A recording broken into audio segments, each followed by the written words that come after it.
یقیناً اللہ تعالیٰ نے اس عورت کی بات سنی جو تجھ سے اپنے شوہر کے بارے میں تکرار کر رہی تھی اور اللہ کے آگے شکایت کر رہی تھی۔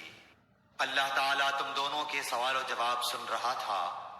بے شک اللہ تعالیٰ سننے دیکھنے والا ہے۔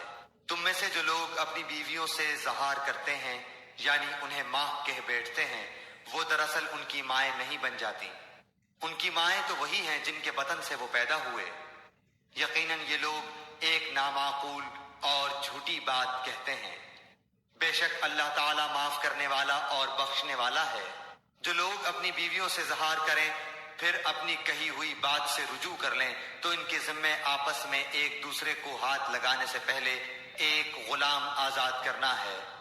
اس کے ذریعے تم نصیحت کیے جاتے ہو اور اللہ تعالیٰ تمہارے اعمال سے باخبر ہے۔ ہاں، جو شخص نہ پائے اس کے ذمے 2 مہینوں کے لگاتار روزے ہیں، اس سے پہلے کہ ایک دوسرے کو ہاتھ لگائیں، اور جس شخص کو یہ طاقت بھی نہ ہو اس پر 60 مسکینوں کا کھانا کھلانا ہے۔ یہ اس لیے کہ تم اللہ کی اور اس کے رسول کی حکم برداری کرو۔ یہ اللہ تعالیٰ کی مقرر کردہ حدیں ہیں اور کفار ہی کے لیے دردناک عذاب ہے۔ بے شک جو لوگ اللہ اور اس کے رسول کی مخالفت کرتے ہیں وہ ذلیل کیے جائیں گے جیسے ان سے پہلے کے لوگ ذلیل کیے گئے تھے۔ اور بے شک ہم واضح آیتیں اتار چکے ہیں، اور کافروں کے لیے تو ذلت والا عذاب ہے۔ جس دن اللہ تعالیٰ ان سب کو اٹھائے گا پھر انہیں ان کے کیے ہوئے عمل سے آگاہ کرے گا جسے اللہ نے شمار رکھا ہے اور جسے یہ بھول گئے تھے، اور اللہ تعالیٰ ہر چیز سے واقف ہے۔ کیا تو نے نہیں دیکھا کہ اللہ آسمانوں کی اور زمین کی ہر چیز سے واقف ہے؟ 3 آدمیوں کی سرگوشی نہیں ہوتی مگر اللہ ان کا چوتھا ہوتا ہے، اور نہ 5 کی مگر ان کا چھٹا وہ ہوتا ہے، اور نہ اس سے کم کی اور نہ زیادہ کی مگر وہ 7 ہی ہوتا ہے، جہاں بھی وہ ہوں۔ پھر قیامت کے دن انہیں ان کے اعمال سے آگاہ کرے گا۔ بے شک اللہ تعالیٰ ہر چیز سے واقف ہے۔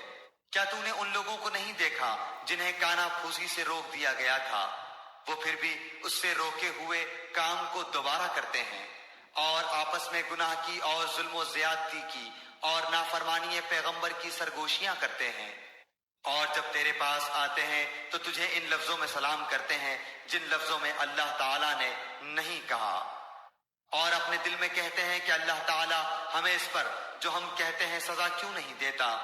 ان کے لیے جہنم کافی سزا ہے جس میں یہ جائیں گے، سو وہ برا ٹھکانہ ہے۔ اے ایمان والو، تم جب سرگوشی کرو تو یہ سرگوشیاں گناہ اور ظلم، زیادتی اور نافرمانی پیغمبر کی نہ ہو، بلکہ نیکی اور پرہیزگاری کی باتوں پر سرگوشی کرو، اور اس اللہ سے ڈرتے رہو جس کے پاس تم سب جمع کیے جاؤ گے۔ بری سرگوشیاں بس شیطانی کام ہے جس سے ایمانداروں کو رنج پہنچے، گو اللہ تعالیٰ کی اجازت کے بغیر وہ انہیں کوئی نقصان نہیں پہنچا سکتا، اور ایمان والوں کو چاہیے کہ اللہ ہی پر بھروسہ رکھیں۔ اے مسلمانوں، جب تم سے کہا جائے کہ مجلسوں میں ذرا کشادگی پیدا کرو تو تم جگہ کشادہ کرو، اللہ تمہیں کشادگی دے گا، اور جب کہا جائے کہ اٹھ کھڑے ہو جاؤ تو تم اٹھ کھڑے ہو جاؤ، اللہ تعالیٰ تم میں سے ان لوگوں کے جو ایمان لائے ہیں اور جو علم دیے گئے ہیں درجے بلند کر دے گا، اور اللہ تعالیٰ ہر اس کام سے جو تم کر رہے ہو خوب خبردار ہے۔ اے مسلمانوں، جب تم رسول صلی اللہ علیہ وسلم سے سرگوشی کرنا چاہو تو اپنی سرگوشی سے پہلے کچھ صدقہ دے دیا کرو، یہ تمہارے حق میں بہتر اور پاکیزہ تر ہے۔ ہاں، اگر نہ پاؤ تو بے شک اللہ تعالیٰ بخشنے والا مہربان ہے۔ کیا تم اپنی سرگوشی سے پہلے صدقہ نکالنے سے ڈر گئے؟